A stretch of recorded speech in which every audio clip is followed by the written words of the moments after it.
स्वामी।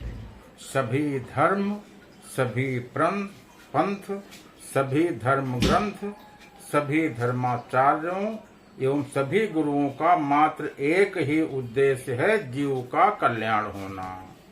जीव का कल्याण कैसे होगा, पहले हम इसको समझ लें। नंबर 1 पे उसकी अवस्था परिवर्तन होना है। जो जीव अवस्था में है वो जीव अवस्था से पीव अवस्था में आना है। नंबर 2 अभी परिधि पे है, परिधि से उसको केंद्र पर आना है। नंबर 3 कुमति से सुमति में आना है। क्यों आना है? क्योंकि जहाँ सुमति तहाँ संपत्ति नाना, जहाँ कुमति तहाँ विपत्ति निदाना। इसलिए उसको कुमति से सुमति में आना है। अविद्या से विद्या में आना। अविद्या क्या है? जिसको हम माया कहते हैं वही अविद्या है। तो माया बद्ध जीव है, यह जीव माया में फंसा है, इसलिए इसको इस माया से छूटना है। सुर नर मुनि जितने हैं सभी माया में फंसे हैं, कोई ऐसा नहीं है। सुर नर मुनि को नाय जेह न मोह माया प्रबल, अस विचारी मन माह भजे मायाधीश को भजो तुम।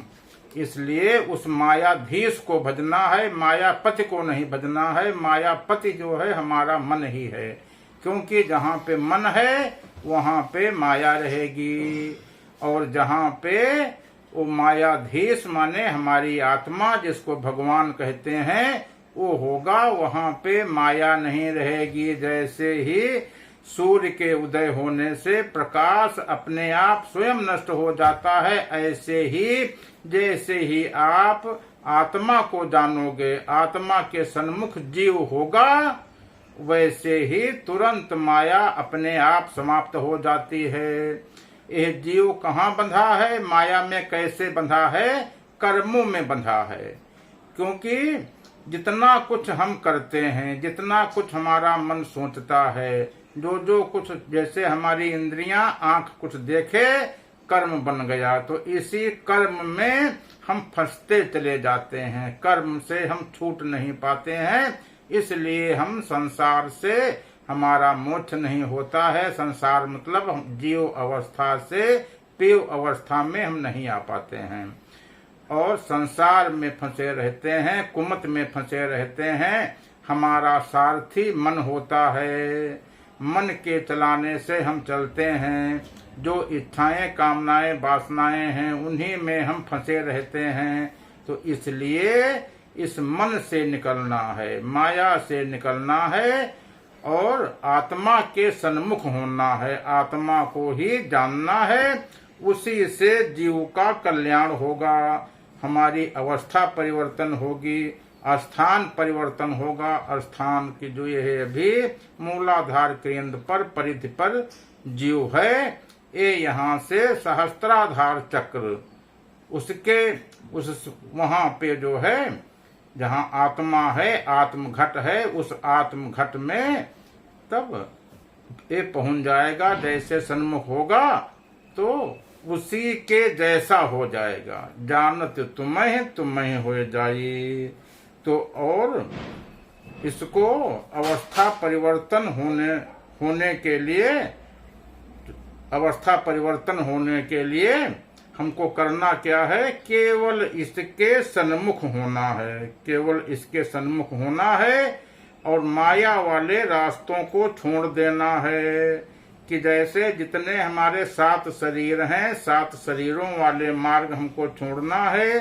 ध्यान वाला मार्ग, समाधि वाला मार्ग, ये जो न शरीर के बाहर वाला रास्ता, न शरीर के अंदर वाला रास्ता, दोनों रास्ते छोड़ करके और कर्म से अकर्म में और पूर्ण प्रयास रहित होना है, सहज होना है। जैसे ही हम पूर्ण प्रयास रहित होंगे, सहज होंगे, आत्मघट प्रकट हो जाएगा। और केवल आत्मघट को प्रकट करना है। जैसे आत्मघट प्रकट होगा तो आत्मा की धार आत्मघट पे गिरने लगेगी और जीव उसके सन्मुख हो जाएगा। फिर जो है जितने हमारे कर्म पीछे के हैं वो सब नष्ट हो जाएंगे। आगे हम जो जो कर्म करेंगे वो सब अकर्म होते जाएंगे। हमारी अवस्था बदल जाएगी। हमारी अवस्था जीव अवस्था से पीव अवस्था में आ जाएगी। हम अज्ञान से ज्ञान में आ जाएंगे और परिध से केंद्र पे आ जाएंगे। तो इसीलिए जीव के कल्याण वाला मार्ग केवल आत्म मार्ग है। इसी को आत्मज्ञान कहा गया है, आत्मबोध कहा गया है।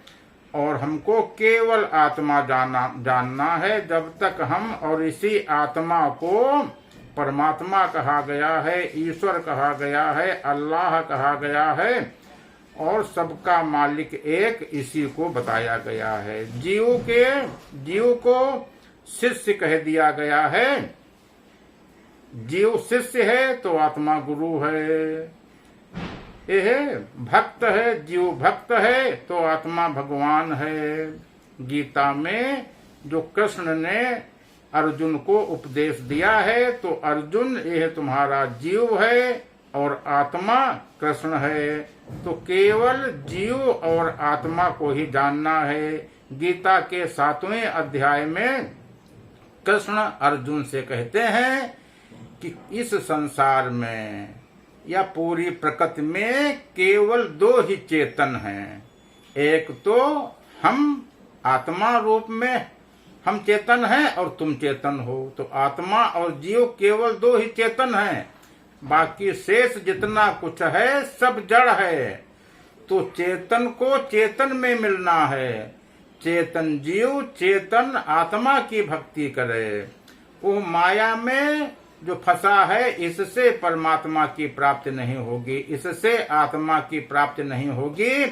तो इस माया को ही छोड़ना है, माया से मुक्त होना है, मन से मुक्त होना है और आत्मा को जानना है।